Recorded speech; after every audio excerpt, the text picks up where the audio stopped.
is to take one of our amazing sessions and speakers and just pull out the one thing that perhaps surprised them the most or inspired them the most, and also in the theme of our afternoon, what we should be doing differently now as a result of what we've just heard from that particular session. And the first panel member I'm delighted to invite and introduce is, in fact, our non-executive chair, Neil Sherlock. I know many of you know Neil. Neil has many hats, as do, in fact, all our advisory board members.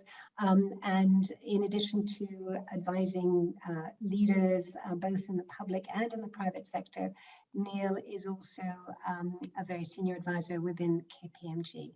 So Neil, if I can perhaps ask you to share your perspective.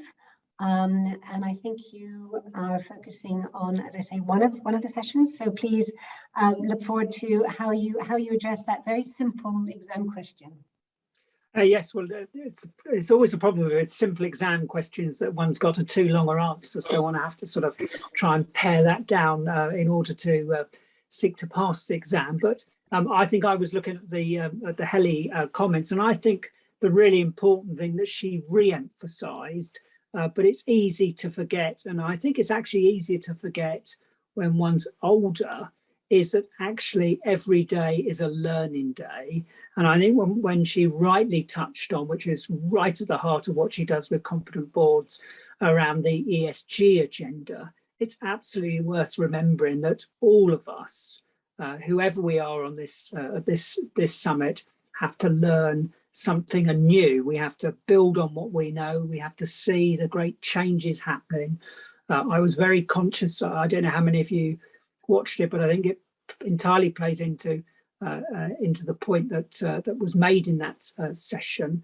There was a great session which started just before the lockdown, where 100 people were picked from across the country to be in a climate change assembly, and they all met. They met for 3 weeks over a weekend, and then they had to meet virtually because the situation came. But really interestingly, 100 people representative across the country, when David Attenborough came in and talked to them about the change he saw over his career in the planet, that made everybody realise that this was real.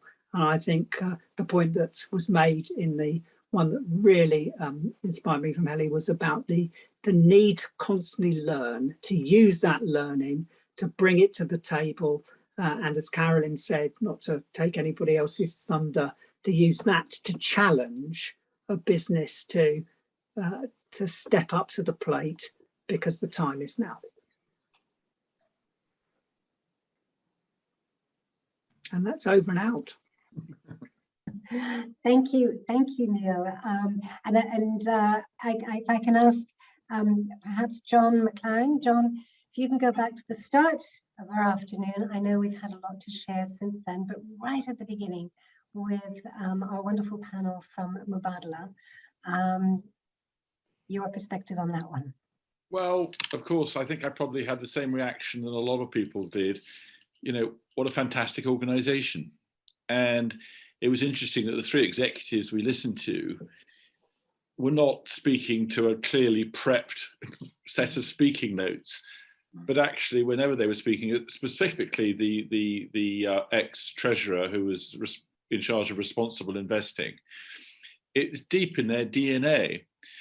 But I sort of understood Mubadala and their strengths better by listening to Ian Davis, because of course Ian, being, you know, the recent chairman of Rolls-Royce, mentioned to us that the long timescales, the difficulties, you know, of the environment they work in, and one very compelling point, that most people around the world, you know, are reliant on a different kind of system, that they rely on their country's, you know, resources, and that they've never traveled, they haven't been on jets, and if they didn't have oil or gas, the lights would go out. And so you have Mubadala, who is such a well-run organization, but of course has one shareholder, the Crown Prince.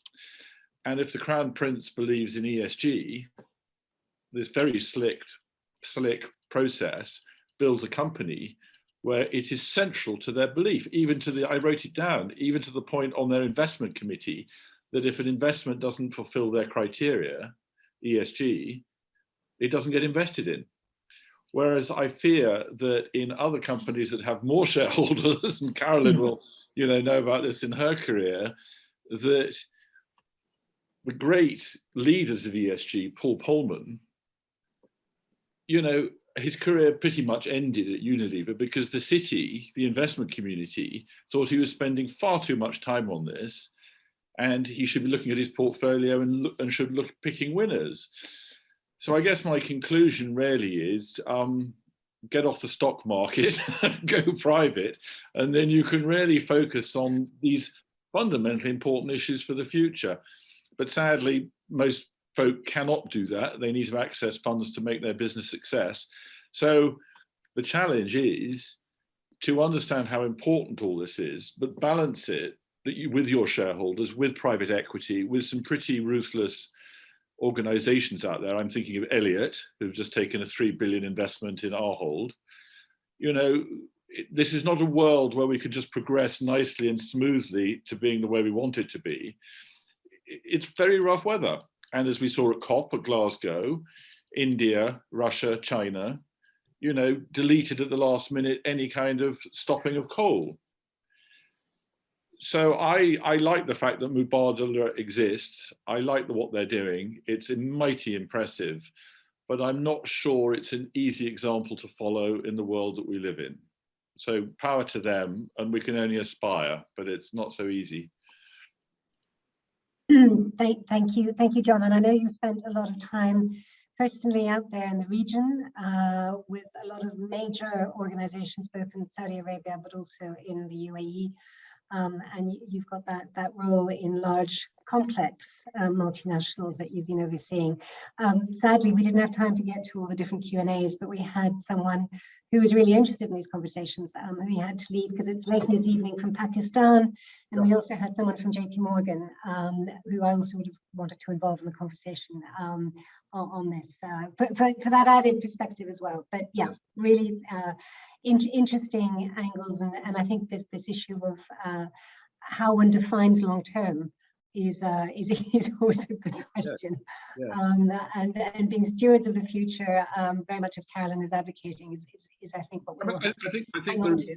I think there is hope in that there seems to be a really great growth in funds and shareholder groups who are putting these beliefs central to their investments.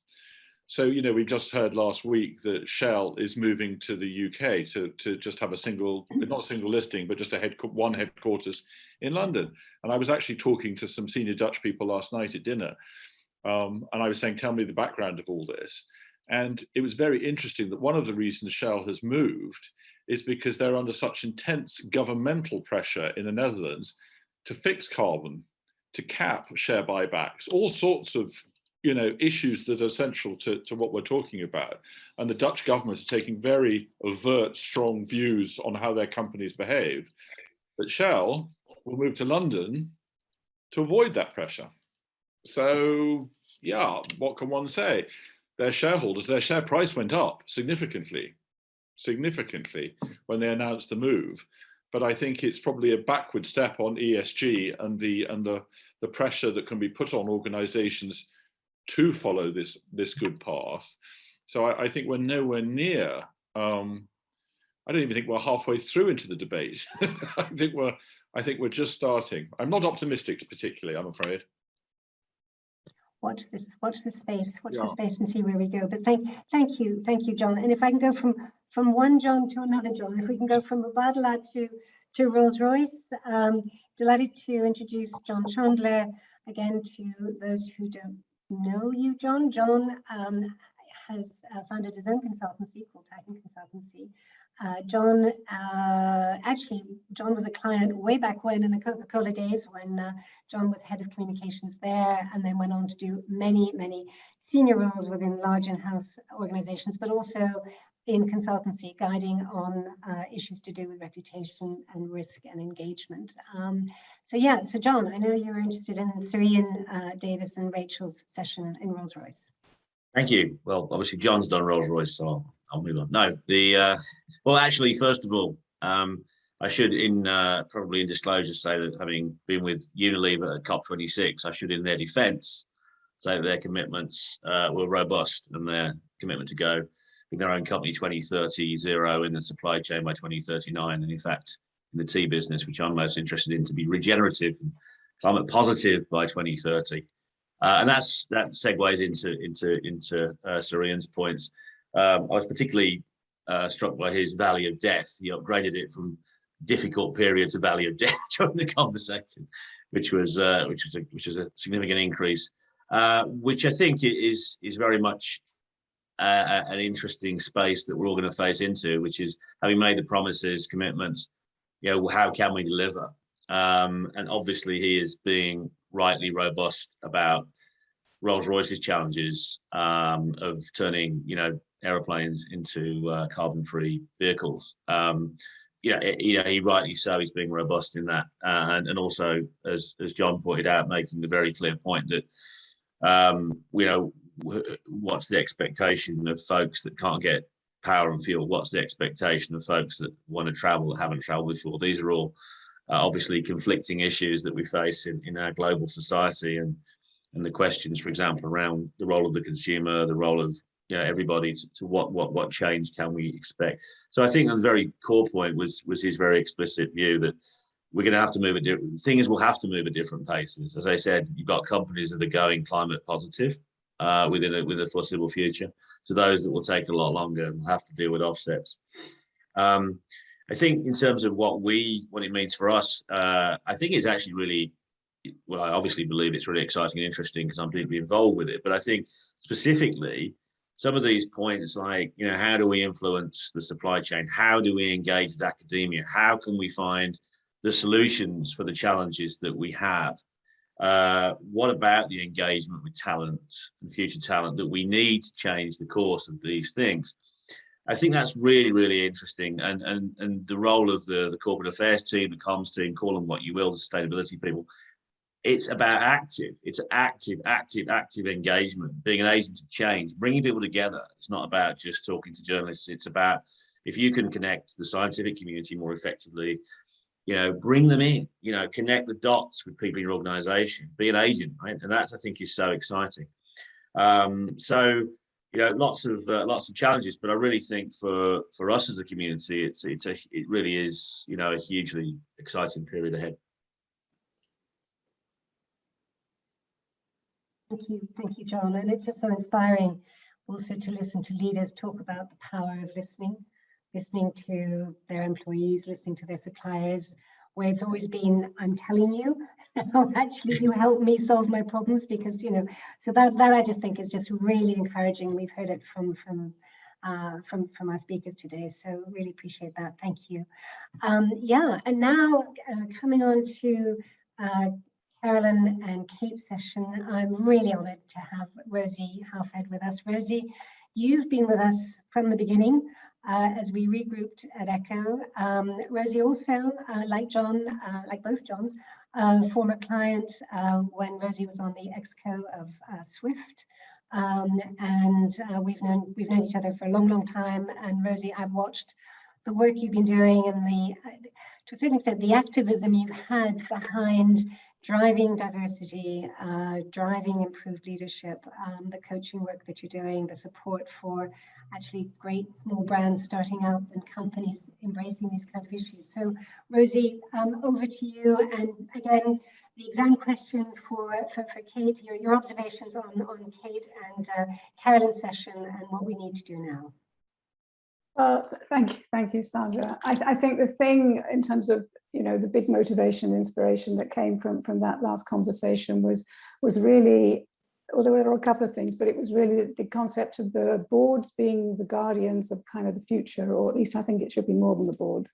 But it's actually this listening to the voices of the future, who are actually the younger generation. So you've somehow got, the old and the new and the intergenerational pieces, which I think is a big requirement and an opportunity that needs to be maybe fostered more and enabled more. And then that links back into the whole piece, I think, that Carolyn was saying about engagement.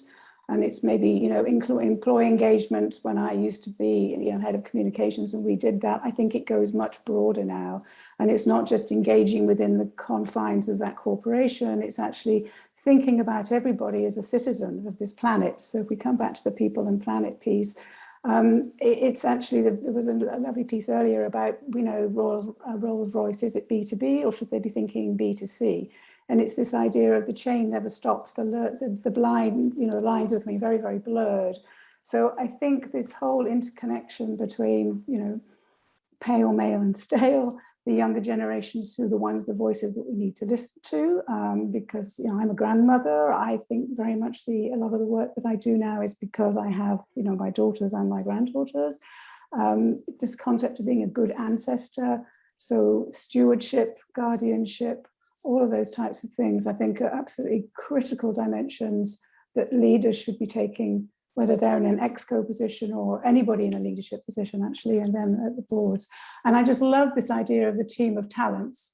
And I think there's an opportunity to, again, take that beyond the confines of a single organization and actually think about it from one word we've heard a lot all the way through today as being collaboration. And whether that's collaboration kind of within your company, it's peer-to-peer, where maybe you would have been competing, but now you're seeing there's much bigger value in collaborating on these really big systemic issues that we need to be tackling. I think there's the collaboration that's needed with the governments, of course, because you need to influence policy. There's collaboration then with civic society. And for those of us who worked on the corporate side, you know, we had NGOs around us. Maybe we saw them more as a foe than a friend. And I think now I'm a non-exec director on an economic reform think tank, Positive Money.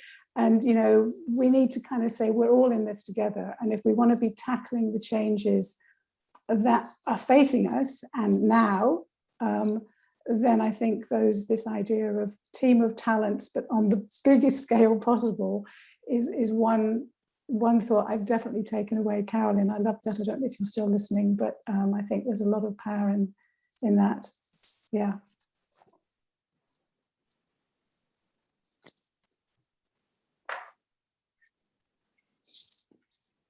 What is the famous thing for the last couple of years is unmute yourself. Thank you. Thank you, Rosie, Neil, John, and John, for wrapping up our afternoon. I am delighted to say that we are actually ahead of time, which makes a really nice change for conferences where we always overrun more than not. And I know we did have to be mindful of our discussions as we went from between the sessions, because everyone had such great questions and so much to share. So before I close, I'd like to thank each of our wonderful speakers who gave us their time and their wisdom today, and to all of you for bringing your own expertise and perspectives to this gathering. It's been really impressive. You all, as leaders, influencers, advisors, have the passion, vision, knowledge, and hunger to help pave our way into a better future. I feel really optimistic having listened to all of you and seen your questions. And again, I think as Sir David Attenborough said, being engaged and being proactive together should harness a great power to drive the much needed change we all want to get behind. And I'd have to say, armed with sound evidence, material insight, and care to get there. So thank you all. We look forward to continuing our discussions and our support for you, and wishing you a very, very, very happy end of your day and evening ahead. Thank you so much for being with us. All the best, and I look forward to seeing you all soon.